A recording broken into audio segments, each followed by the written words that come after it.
tardes con todos los presentes. Reciban un cordial saludo de parte de la Corporación Farmayala y quien les habla, el doctor Byron Figueroa. Para nosotros es realmente un placer contar con su presencia el día de hoy en este magno evento. Sean todos bienvenidos a nuestra conferencia Reenfocando el manejo de la salud respiratoria, desde el estrés oxidativo hasta la EPOC.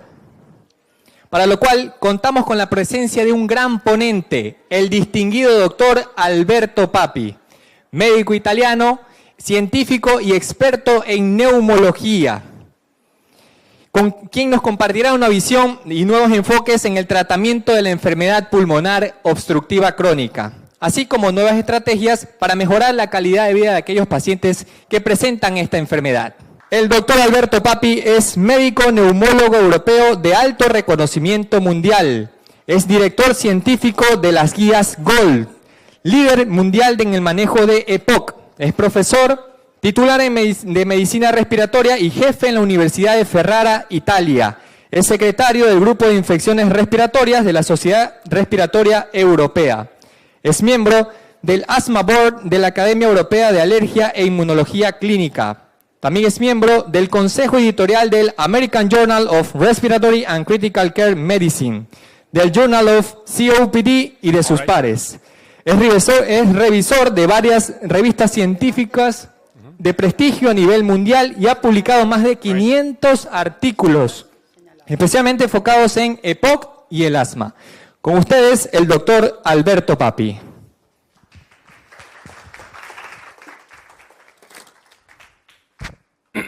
Thank you. Thank you for the kind presentation. Thank you for the invitation. Thank you, Farmayala, for having me here. I'm very pleased to be here.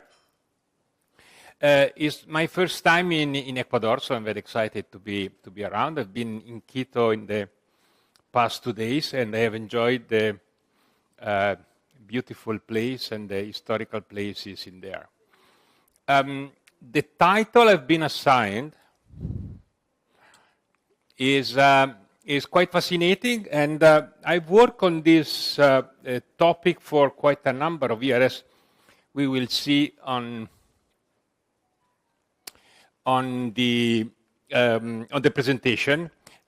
It's on oxidative stress and the relation with COPD, the balance between the redox state and the importance that he has in COPD, particularly on exacerbations.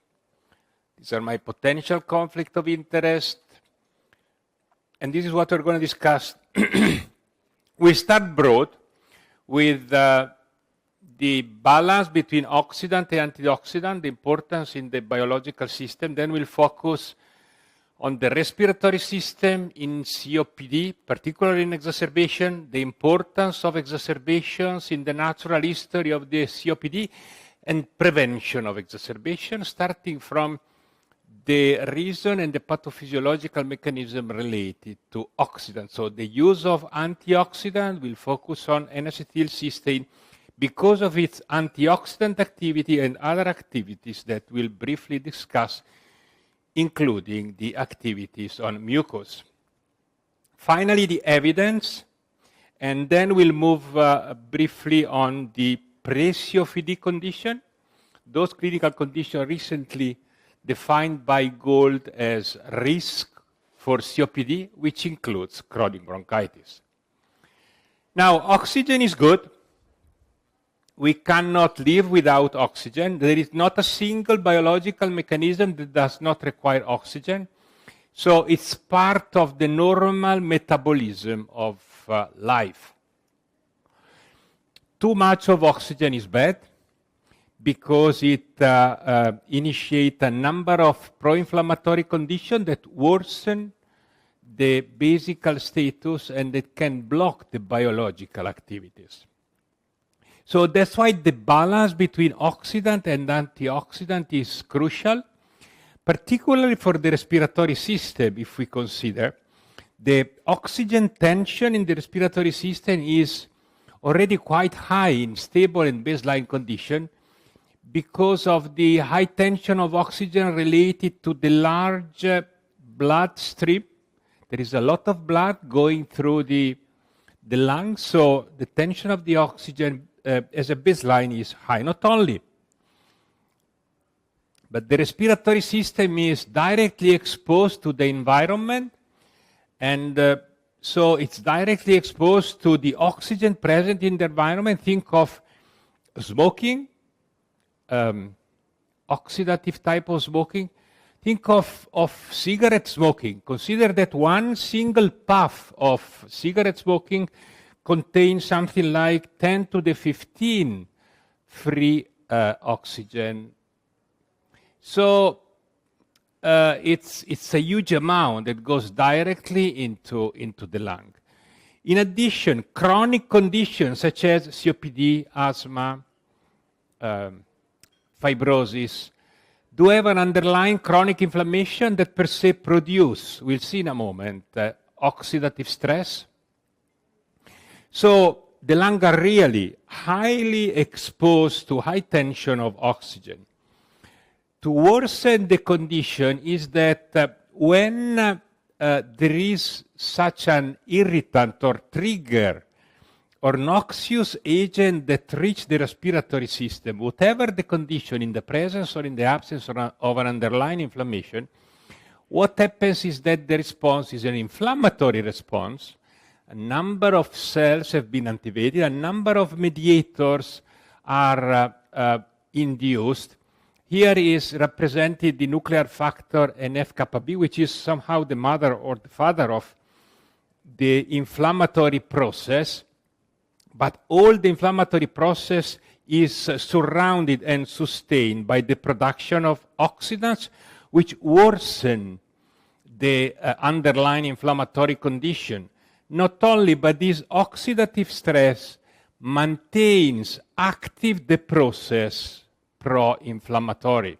So we have a sort of vicious circle between oxidant production and inflammation that maintains ongoing the progression of the condition, for example, going towards an exacerbation.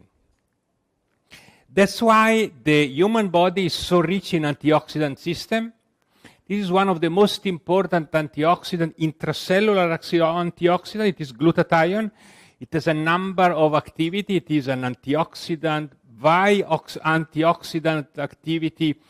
It is a modulator of signal transduction. It has metabolic and immunological mechanism. It is a detoxificant for the liver, for example. The problem is that the half-life of reduced glutathione, GSA stands for reduced glutathione, is extremely short. We cannot use reduced glutathione directly as a drug because the half-life is extremely short. What we can do is use the precursor, cysteine, N-acetylcysteine is a derivative, that increase the storage of reduced glutathione. And this is an example of this balance. This is what happens in normal condition. Normal subject in BAL, they have quite low level of reduced glutathione. If we consider smoker, healthy smoker without COPD, we can see that in BAL we have an increased amount of reduced glutathione. The reason being that having increased exposure to oxidants on one side because of smoking, we need increased antioxidant, increased glutathione to maintain the balance. If we add an underlying inflammation, such as COPD in stable condition, well, the situation is not that balanced because the oxidant production starts to overcome the possibility of antioxidant to protect against it, and reduced glutathione start to be transformed in oxidized glutathione, even more when we go in exacerbation, severe exacerbation, when there is a burst of inflammation and of oxidant production. So the antioxidant system, glutathione, is incapable of maintaining the equilibrium, and we have the switch toward a pro-oxidative environment, and glutathione is transformed in oxidized glutathione. So we have reached the term exacerbation. It has also been mentioned previously by Dr. Salazar, the importance of exacerbation in the natural history of COPD. Well, I would say that there is not a single outcome in COPD that is not associated with exacerbation beyond the acute event that we know might be very severe. It might be a fatal event in some patients. But in stable condition, all the outcome of COPD are associated with exacerbation, frequency and severity, starting from costs, particularly the severe one that require hospitalization, risk of future events, severe events, decline in lung function. We know that more frequent are the exacerbation, more rapid is the decline in lung function. Worsening in health status, in stable condition, frequent exacerbation have a worse health status and mortality. And I'm not referring only, I'll get back in a second, to the acute mortality of the event, but the long-term survival, which is decreased in patients with frequent exacerbations. And the effect is not limited to the respiratory system. This is the Summit study, and these are the effect of exacerbation on the cardiovascular system, from myocardial infarction to cardiac death. After an acute exacerbation, all type of exacerbation, severe exacerbation, particularly in the first 30 days after an exacerbation, there is a substantially increased risk of cardiovascular events that slowly decline. At 1 year, it's still quite higher compared to normal. So the effect of exacerbation goes beyond the respiratory system, and it involves other organ and system. That's why we have to take a more holistic view of the disease of COPD that is not only related to what happens in the lung, but to all organ and system. Now, acutely, for sure, exacerbation have an important effect, detrimental and potential poor outcome. This is the last epidemiological data available in Italy for the output of exacerbation of COPD in patients that have been discharged after an hospital admission. In the first 30 days after discharge, we can see that mortality is around, 12%? In the first 30 days after discharge from hospital because of COPD exacerbation, more than 1 out of 10 patients dies. So it's a very substantial risk of mortality.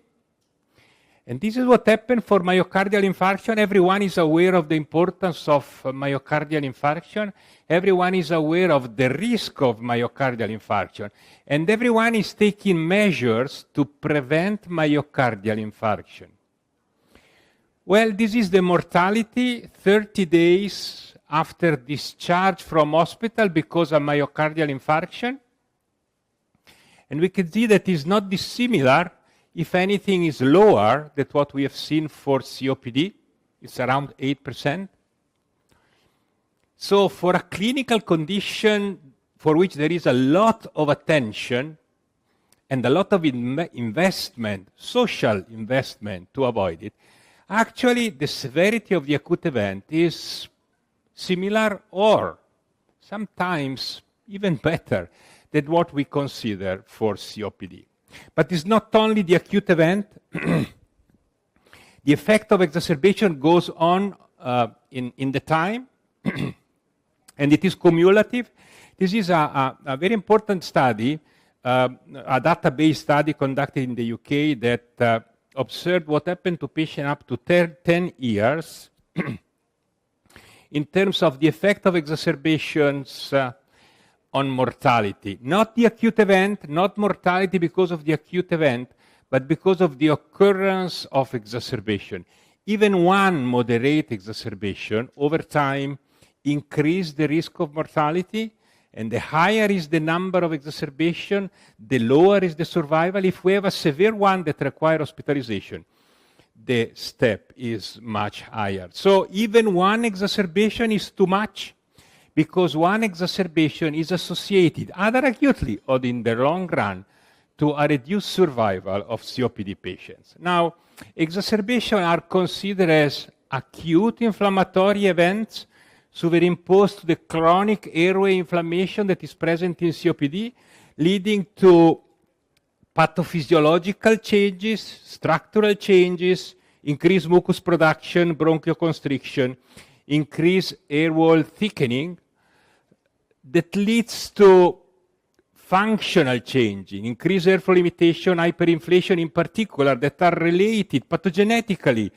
to the origin of symptoms, dyspnea, cough, sputum, symptoms that define an exacerbation. Because nowadays, we define an exacerbation as worsening symptoms. So, if we can interfere at whatever level with this chain of events, we can prevent the evolution towards the exacerbation. And that's what we do and try to do with the management and the drug and the non-pharmacological intervention that we have for COPD. Now, in terms of etiology, these are hospitalized exacerbation. The vast majority of exacerbation are associated with infections.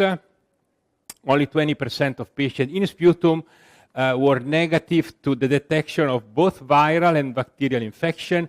Respiratory viruses are present in 50% of exacerbation, in half of which a bacteria is also present. Bacteria are present almost in 50%, a bit more of exacerbation, in half of which a virus is also present.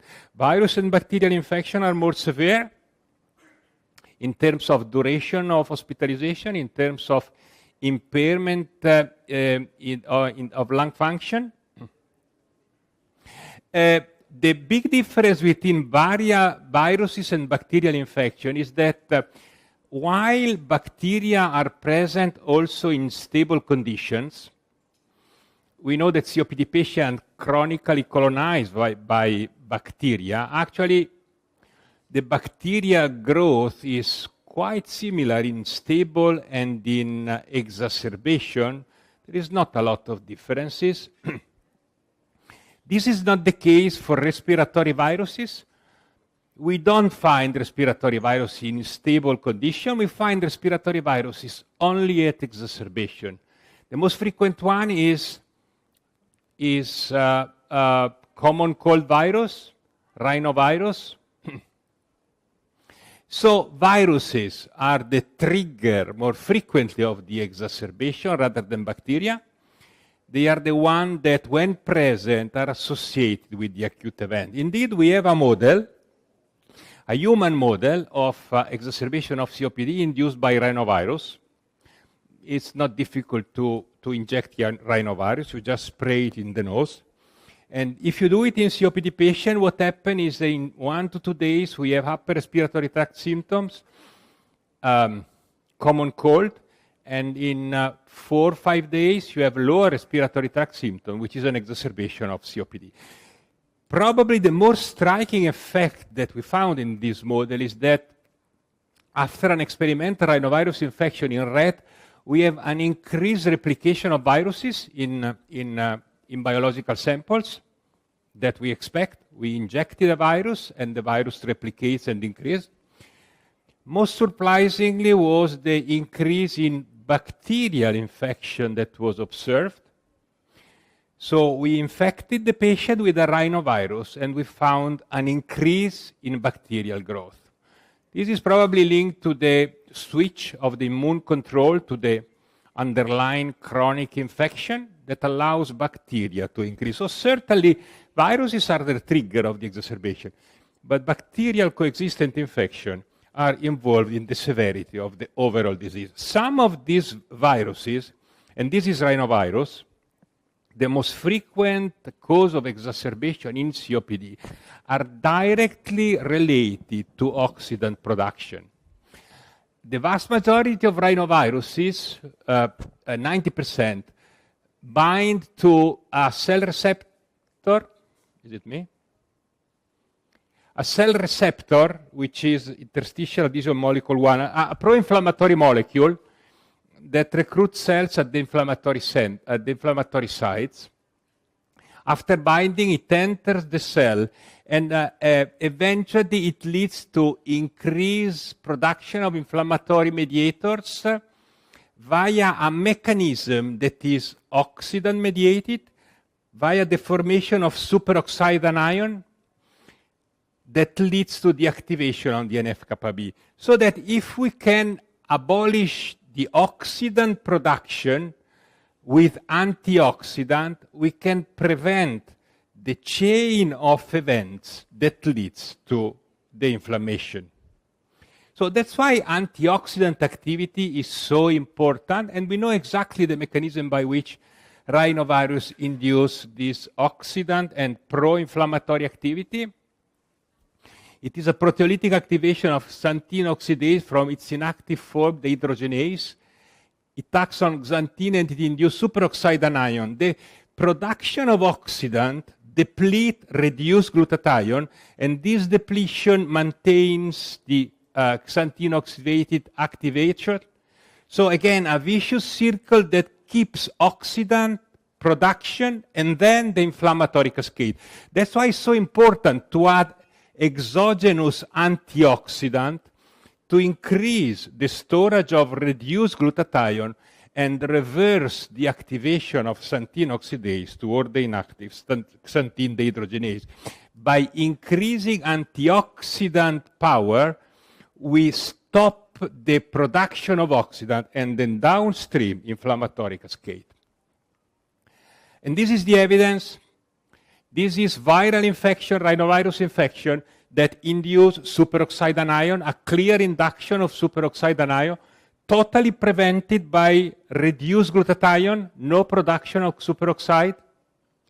This is what happened in the nucleus of these cells. Rhinovirus infection, we have an activation of NF-kappa B and the inflammatory cascade. Pretreatment with reduced glutathione prevent the activation, but not with oxidized glutathione. No prevention, indicating that it's not the glutathione per se, but it is the antioxidant activity of glutathione that prevents the activation. This is even more clear. This is the molecule. This is ICAM1. After infection, there is a huge production of the pro-inflammatory molecule, and the dose-dependent reduction by increasing the dose of reduced glutathione, but not of oxidized glutathione, because it's the antioxidant activity of glutathione that prevents the pro-inflammatory activation. Now, we know how important is inflammation for the exacerbation process. Exacerbations are characterized by a burst of inflammation, which is associated and partially driven by oxidant production, but is not all there. This is smooth muscle contraction, which of course is important also in exacerbation. Part of the symptoms of the exacerbation are related to smooth muscle contraction. Well, smooth muscle, when they contract physiologically, they produce superoxide anion. This is normal condition. This is after acetylcholine. There is a huge production of superoxide anion. Just biologically, superoxide anion is a biomediator of smooth muscle contraction. So what happens if we add an antioxidant to reduce the production of superoxide anion? This is, again, reduced glutathione. This is a dose-response curve of histamine, but you can use acetylcholine. This is the contraction of it is a human bronchi in an organ bath. The more histamine, the greater is the contraction. If we add reduced glutathione, there is a switch on the right of the dose-response curve. So we have a lower contraction. For the same dose, we have a lower amount of contraction. So with reducing agents, antioxidant, first we have less inflammation, which is relevant for the exacerbation. Second, we have less smooth muscle contraction, which is relevant to the exacerbation. Third, we have also an effect on the immunological system. This is again viral infection, this is rhinovirus infection, and this is interferon, lambda and beta. We know that interferons have antiviral activity. It is the normal physiological response to cells when they are infected to produce interferon, which inhibits viral replication in order to contain the spread of the infection. Now, after a viral infection, we have a huge production of interferons, the physiological response to reduce the spread of infection. If you have an environment with inflammatory mediator, it is interleukin-4. Think of the chronic airway disease where there is a chronic inflammation.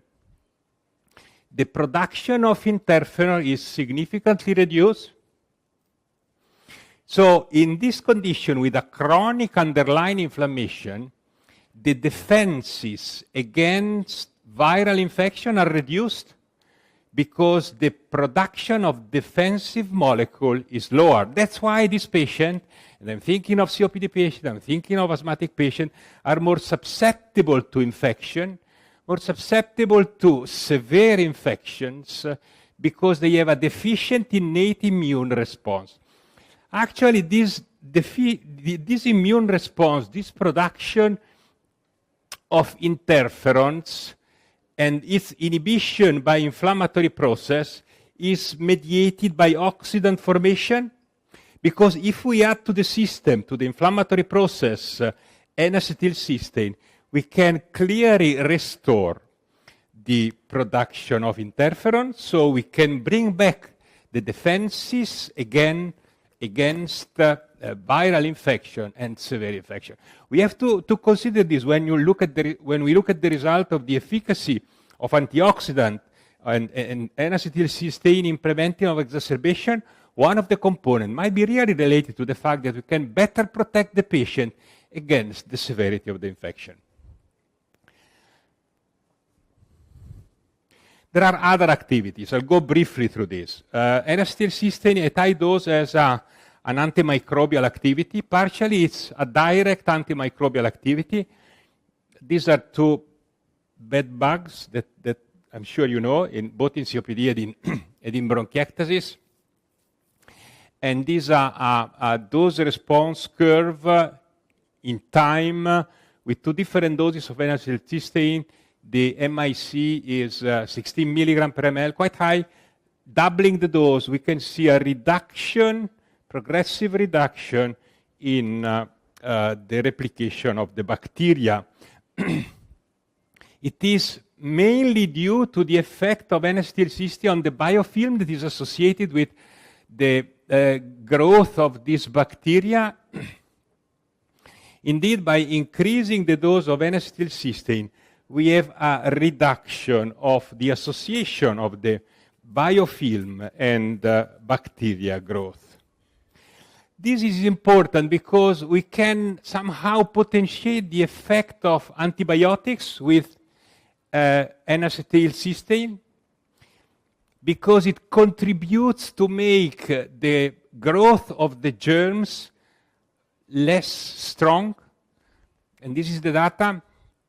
This is colistin with a MIC of 64 microliter. Here use a much lower dose, 2 microliter. And you can see the effect on 2 microliter in reducing bacterial growth.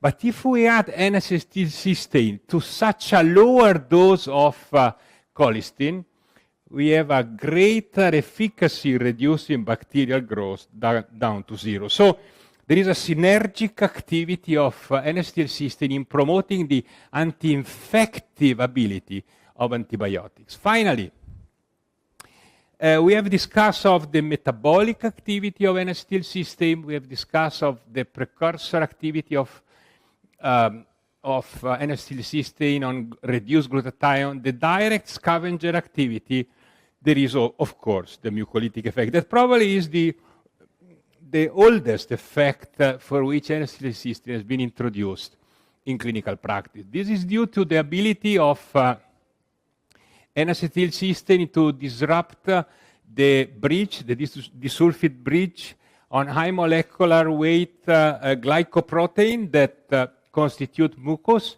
so they can make the mucus less viscous and more simple to be moved. Now, considering mucus production and chronic bronchitis, the recent characterization of the approach in treatable traits, i.e. clinical characteristics that characterize the expression of the clinical presentation of the patient, respiratory and non-respiratory, include among the traits that can be treated chronic bronchitis as a risk factor for exacerbation.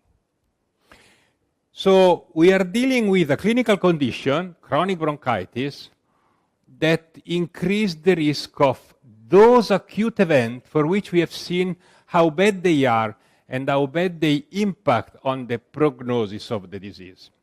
Now, this is just one of the studies, the French one, showing the role of chronic bronchitis, cough and sputum, in the risk of exacerbation compared to the absence of it, whatever the characterization of exacerbation we give. And this is pathophysiology and origin of the disease. This is a cohort of patients. It comes from the lab of Vishavitsika in London. They managed to have the data of a cohort of patients for 20 years. And what is clear is that the higher the frequency they recall of chronic mucus production, chronic bronchitis, the lower is the lung function, female and male. I cannot say that there is a difference in the decline, to be honest, but certainly it's clear that the more frequent is the occurrence of chronic bronchitis during the period, the lower is the lung function. What is the mechanism that links to oxidant? Well, MAC5AC is the most important glycoprotein component of mucus in COPD, and it is clearly highly associated with clinical outcomes. Now, this is a large study, the spiromics, that has been conducted in COPD patients and non-COPD smokers. MAC5AC has been measured in sputum by spectrophotometry, showing that the higher the level of MAC5AC in sputum, the lower is the quality of life as measured by CAT and St. George Respiratory Questionnaire. You know that the higher is the score, the lower is the quality of life. So the higher the quantity of MAC5AC, the worse the quality of life. And this is true also for lung function. This is FEV1, and this is peripheral airways, mid-flows. The higher the level of MAC5AC, the greater the impairment in lung function, FEV1 and peripheral airways. And knowing what we have discussed is not surprising. The same is true for exacerbations.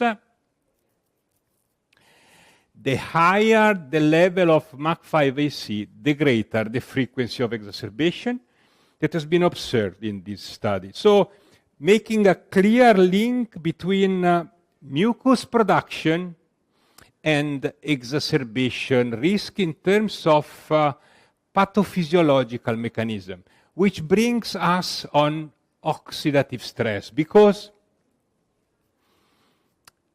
MAC5AC is produced by an oxidative mechanism. After stimulation, here there is an increased production of MAC5AC. If we treat with N-acetylcysteine or with reduced glutathione, we can zero the production of MAC5AC. Not with oxidized glutathione, again indicating that it is the antioxidant activity that both N-acetylcysteine and reduced glutathione can activate that prevents the production of mucus.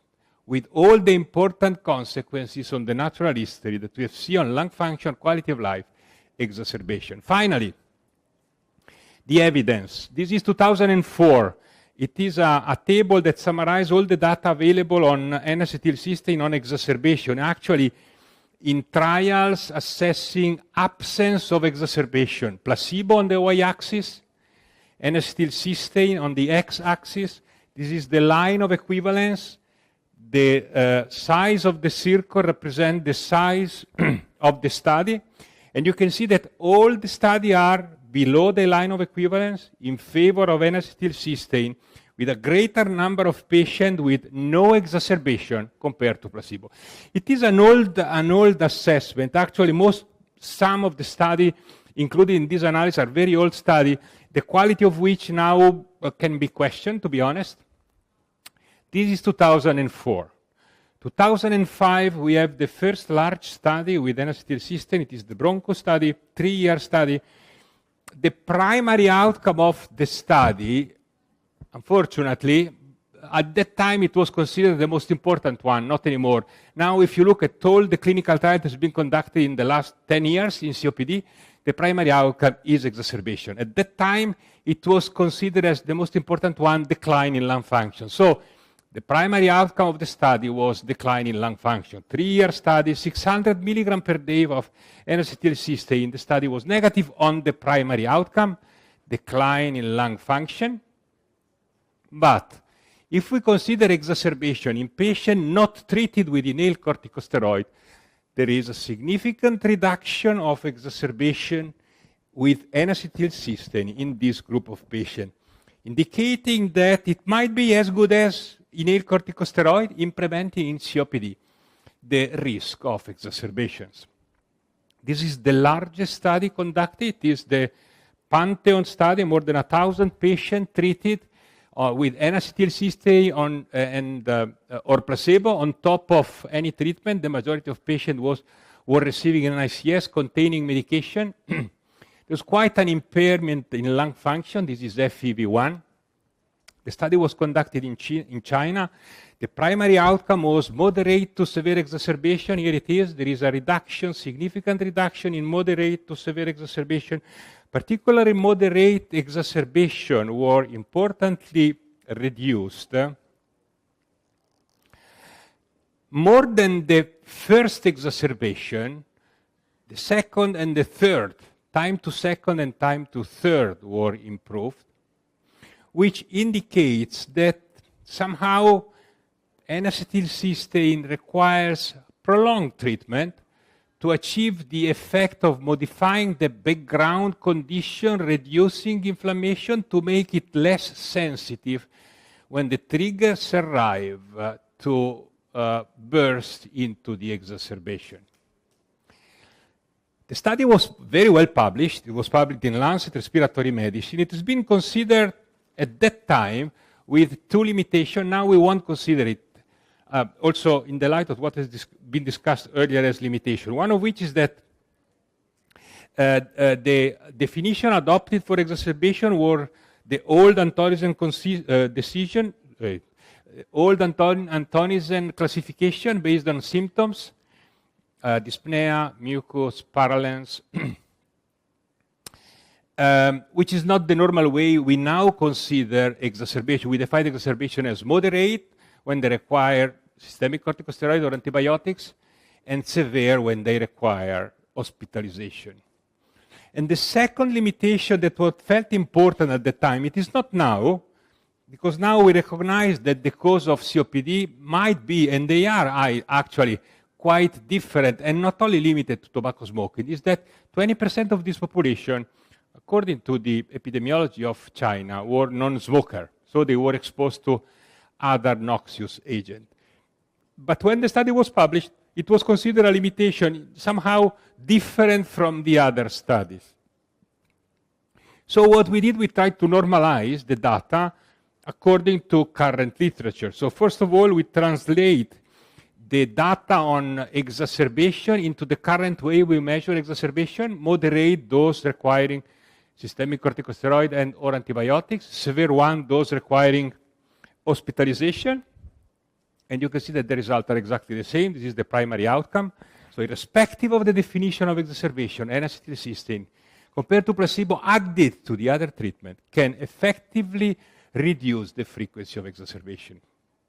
Then we took out non-smoker to make it the study similar to the usual study.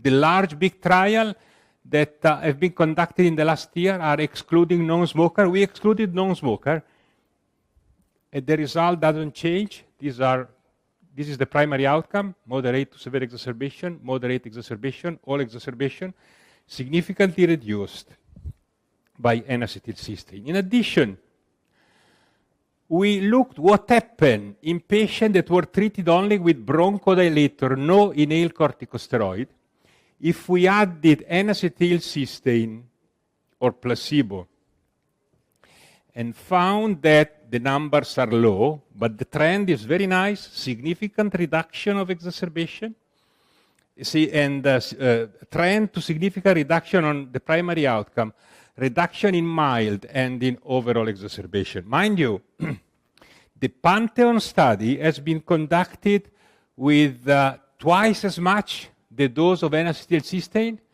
i.e. 600 milligram per day, twice a day. So 1,200 milligram. The last two slides are on this new novel concept on pre-COPD, which in fact is not novel. If you remember, in 2001, Gold included Gold Zero, which was chronic bronchitis in the absence of fixed airflow limitation. It was just chronic bronchitis.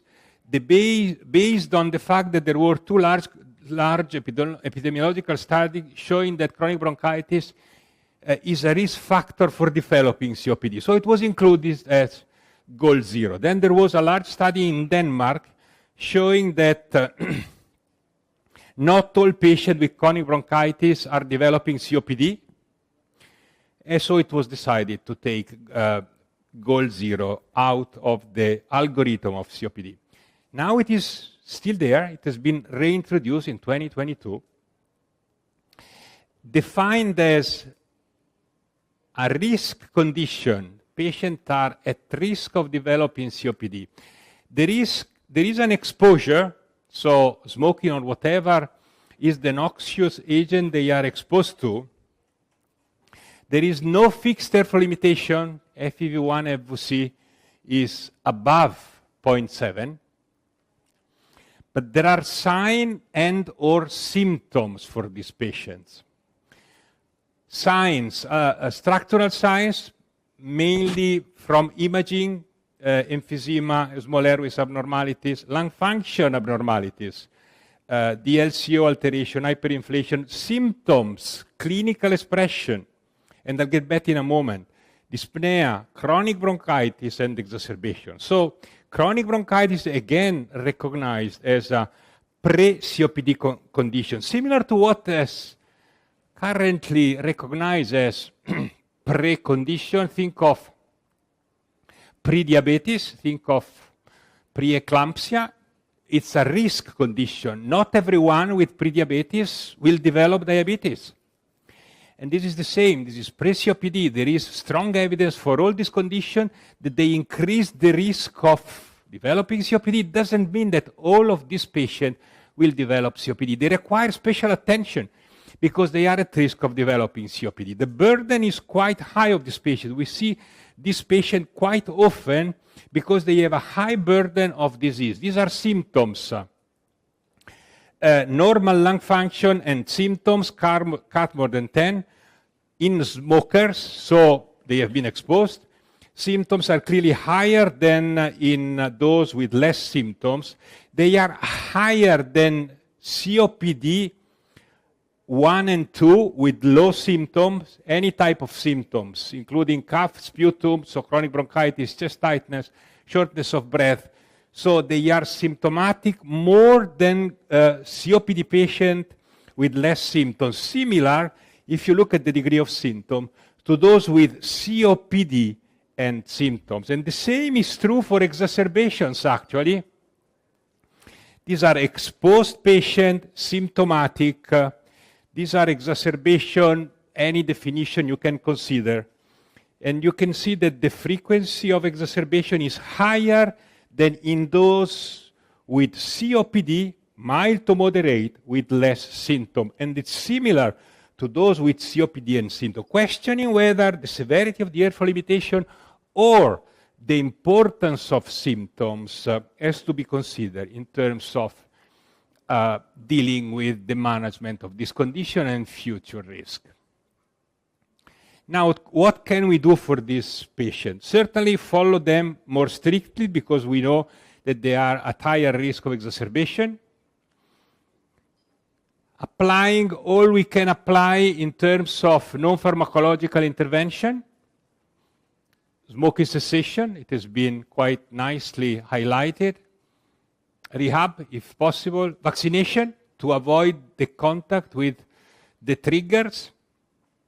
How about pharmacological intervention? Well, there is not a single study that has been done in this population. Actually, there were not a single study that were done in this population. There is one study that has been done in this population. It has been published a few years ago in the New England. It has been granted by the FDA because no company would have done this study. It was done in patient exposed, so smoker with normal lung function, symptomatic. And the treatment was two long-acting bronchodilators. It was a LABA/LAMA in the catheter glycopyrronium. Primary outcome was quality of life. These are the characteristics of the population. You can see that they were quite symptomatic. Whatever the characterization of symptoms and quality of life you can consider is far above the cutoff of well-conditioned. A great proportion had chronic bronchitis. Depending on the definition, we can get up to 70% with chronic bronchitis. Unfortunately, the study was negative. No change in quality of life, which was the primary outcome. No change in any other parameter that you could consider. There was a small improvement in lung function, small because the patient were already with normal lung function, around 90% in FEV1. The other condition for which we can consider a type of intervention being pre-COPD because of chronic bronchitis, it's N-acetylcysteine. This is a recent analysis that we have performed on the study that's been conducted in patients that entered the trial because of chronic bronchitis. It was the entry criteria. It was not COPD. It was chronic bronchitis, the entry criteria. And looking at this study with a primary assessment of symptoms, so we look at the clinical burden of the disease, symptoms and quality of life, there was an improvement in terms of symptoms and quality of life in pre-COPD patients characterized by chronic bronchitis. The same was true in COPD patients with chronic bronchitis, but this was the first one that showed that the clinical burden of symptoms in pre-COPD patients with chronic bronchitis can be reduced with pharmacological intervention, in this case, N-acetylcysteine. The same is true for exacerbations. These are patients entering the studies because of chronic bronchitis, and these are patients with zero exacerbation, which is clearly in favor of N-acetylcysteine compared to placebo added to the rest of the medication. And the same is true for COPD, as confirming the data of large clinical trials. So we have an intervention. In a group of patients with pre-COPD, we are now going for personalized treatment to identify the traits where we can act in an effective way. And chronic bronchitis is one where we can effectively act on reducing the burden of the clinical symptom, improving the quality of life, and reducing exacerbation in a population for which we don't have any other pharmacological intervention. I don't bother to go very much in safety. N-acetylcysteine has been around for many, many years. The number of post-marketing data available is huge, and it is safe, even at very high doses, extremely high. In the IPF, it has been used 3 times as much, 1,800. The only effect was an interaction with pirfenidone in patients with IPF in terms of photosynthesization, but the safety, even with high dose, was, and this is the data of the Pantheon, the largest study conducted with N-acetylcysteine. You can see they are similar to placebo. So there is really no issue in terms of safety. Balance between oxidant and antioxidant is crucial for life, particularly in the respiratory system, which is highly exposed to exogenous and endogenous oxidants. So we need a strong control of the balance between oxidant and antioxidant to avoid the effect associated to oxidant, particularly on exacerbation, which is an inflammatory condition characterized by an increased production of oxidant. And we have seen the efficacy of N-acetylcysteine in reducing the production of oxidant, in controlling the oxidant that drives to inflammation on a specific trigger, which is viral infection. The efficacy on bronchoconstriction of N-acetylcysteine in reducing the symptoms related to bronchoconstriction, and the effect in protecting immunologically against infection. Reduction of mucus, making it less viscous and less relevant in terms of production, because the production of mucins is associated with an oxidative mechanism. So with antioxidant, we can reduce the production of mucus, which is associated to the risk of exacerbations. Clinical trial confirmed the efficacy in the COPD population in reducing the frequency of exacerbation, and recently data have been shown the efficacy of N-acetylcysteine in protecting patients with pre-COPD, characterized by chronic bronchitis, both in terms of exacerbation and daily burden of symptoms characterized by quality of life and daily symptoms. And with this, I would like to thank you for your attention, and I'm very pleased to accept any and discuss any question you want to raise. Thank you again for the attention. Muy bien, agradecemos la excelente ponencia del doctor Alberto Papi y la importante información compartida el día de hoy, sobre todo el papel determinante del glutatión en el estrés oxidativo y cómo con fluimucil N-acetilcisteína podemos lograr una notable disminución en las exacerbaciones del paciente con EPOC. Utilizarla sería una gran oportunidad en ser proactivos con el manejo de esta patología. En nuestro agradecimiento, estimado doctor Alberto Papi, por su excelente ponencia. Nos despedimos del escenario con un fuerte aplauso. También queremos agradecer al distinguido doctor Fernando Salazar y a todos ustedes por su presencia en este magno evento. Fluimucil, respirando con libertad. También para nosotros es un honor presentarles el nuevo integrante de la familia Fluimucil, Fluimucil N-acetilcisteína en sobres de 600 miligramos.